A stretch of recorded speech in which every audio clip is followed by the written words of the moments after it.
နောက်ဆုံးခွန်အားခရီးသည်ရန်ကုန်ကနေမြစ်ကြီးနားကိုပြန်မယ်ညပိုင်းအိတ်စရက်ကားကြီးဟာအောင်မင်္ဂလာအဝေးပြေးကားဝန်းထဲကနေစထွက်လာပါတယ်ခရီးသည်တွေအားလုံးကတော့ကိုယ့်နေရာနဲ့ကိုယ်နေရာယူထားပြီးကြပြီစိုးသူတယောက်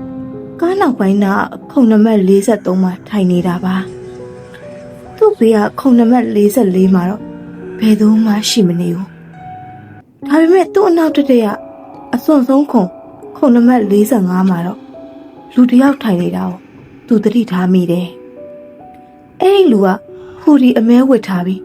ညက်နှာကိုငုံထားတယ်ညဖက်ခီးသွားတာဆိုတော့အမြန်လမ်းပေါ်ရောက်တာနဲ့ကားစရာကားအတွင်းမီးတွေပိတ်လိုက်တာပေါ့တချင်းအေးအေးလေးတွေလည်းဖွင့်ထားပေးတယ်စိုးသူလည်းအများကြီးတူအိပ်ပျော်ဖို့ကြိုးစားနေပေမဲ့သူ့ကုတ်ကိုလာလာတိုးနေတဲ့အေးဆက်ဆက်လေးတို့ကြောင့်အိပ်ပျော်ဖို့ခက်နေတယ်အနောက်ကနေကပ်ပြီးအသက်ရှူနေတယ်လို့ခံစားချက်ကြောင့်စိုးသူလည်းအနောက်ခုံဘက်ကိုလှည့်ကြည့်လိုက်တယ်အဲ့ဒီလူကငြိမ်ငြိမ်လေးထိုင်နေတာပါဒါပေမဲ့သူ့စီကနေထွက်နေတဲ့အသက်ရှူသံပုံမှန်မဟုတ်ပဲနှာခေါင်းပိတ်နေတယ်လို့ရှည်မွန်းနေတယ်လို့တရှူရှူဆိုတဲ့အတန်တွေဖြစ်နေတယ်နေမကောင်းမှုထင်တယ်လို့တွေးပြီးစိုးသူလည်းအားနာလို့ဘာမှမပြောပဲပြန်မှေးနေလိုက်တယ်လမ်းဘေးကဓာတ်တိုင်တွေကိုဖြတ်သွားတိုင်းကားထဲမှာခဏလောက်လင်းကနေဖြစ်သွားတာကိုစိုးသူတယောက်ဘာရမဟုတ်ပဲလိုက်ကြည့်နေမိတယ်ဒီလိုနဲ့တစ်ခေါက်သားကြတော့သူ့ဘေးကမှန်ပေါ်မှာချင်းနေတဲ့အရေးတကူဖြတ်ကနေသတိထားမိသွားတယ်မှန်လဲမှာမြင်နေရတဲ့မြင်ကွက်ကအနောက်ခုံကလူကရိုးထိုင်နေတာမဟုတ်ပဲသူ့ခေါင်းကြီးကစိုးသူရဲ့ခုံမော်ကြော်ပြီးငေါထွက်နေတာပါဒီပဲဘာလဲဟာဆိုပြီးနောက်ကိုလှည့်ကြည့်လိုက်တဲ့အချိန်ကျအဲ့ဒီလူကခုံမှာပဲငိမ့်ငိမ့်လေးထိုင်နေပြန်တယ်အရှမ်းအေးလို့များအဲကွန်ရှော့ကျင်လို့ရှာနေတာလားလို့တွေးပြီးအကိုအဲကွန်ရှော့ပေးဖို့ပြောပေးရမလား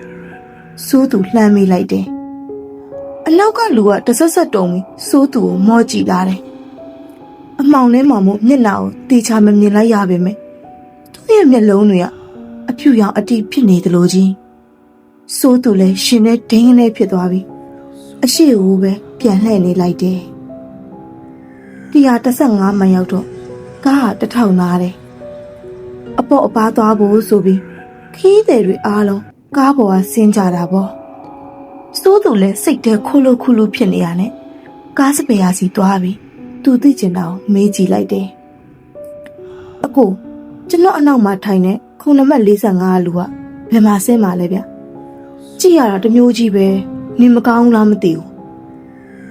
စပယ်ယာကမှတ်တမ်းစာအုပ်ကိုကြည့်ပြီးမျက်မှောင်ကျုံသွားတယ်ငါညီခုံ45ကလူမရှိဘူးလေ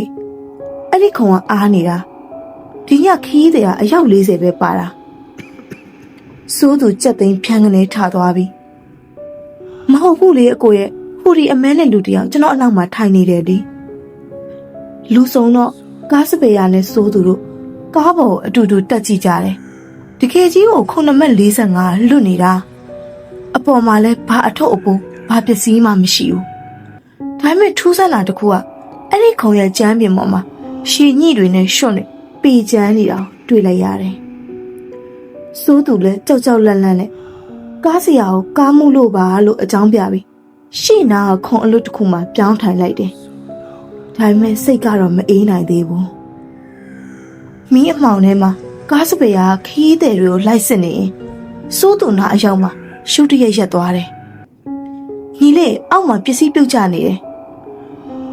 စိုးသူငုံကြည့်လိုက်တော့သူ့ခြေဘဝနာမှာညစ်ထီခလေးကစားစရာအယုံမလေးတယုံစိုးသူလည်းအံ့ဩသွားတယ်ခုနကမမြင်မိပါဘူးပေါ့အရှိခုံကပြုတ်ကျနေတာဖြစ်မယ်ဆိုပြီးကောက်ပေးမလို့လက်လန်းလိုက်တဲ့အချိန်မှာပဲ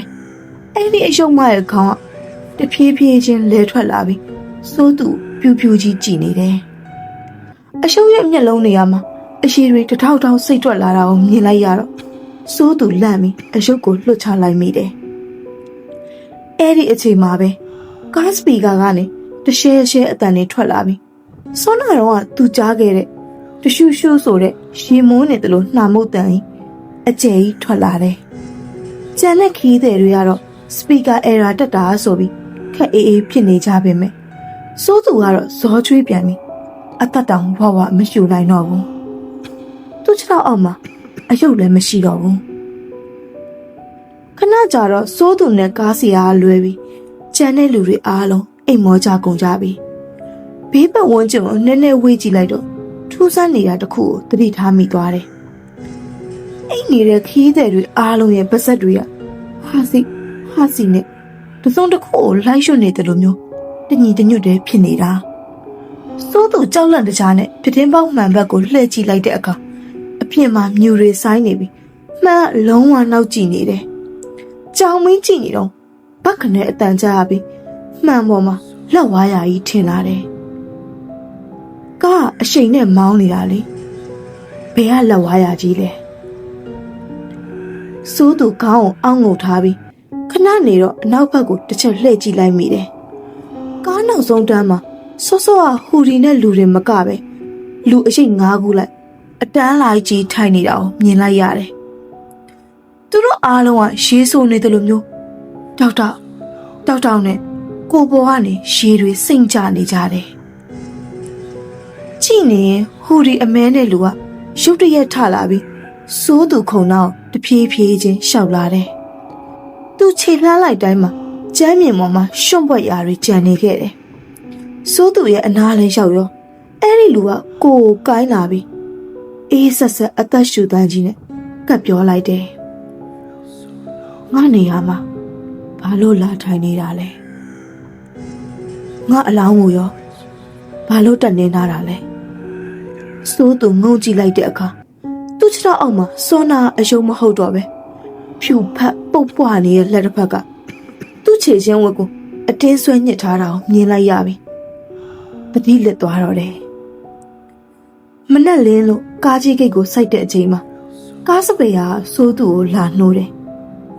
ညီလေးရောက်ပြီနော်ဆင်းလို့ရပြီညအိမ်မက်ရောက်နေရလားတညလုံးတယောက်တည်းစကားတွေပြောနေတာစိုးသူကားပေါ်ကဆင်းကန်လေးမှာနောက်ဆုံးခုံတစ်ချက်လှည့်ကြည့်လိုက်မိတယ်ခုံကလွတ်နေတော့မှာပဲ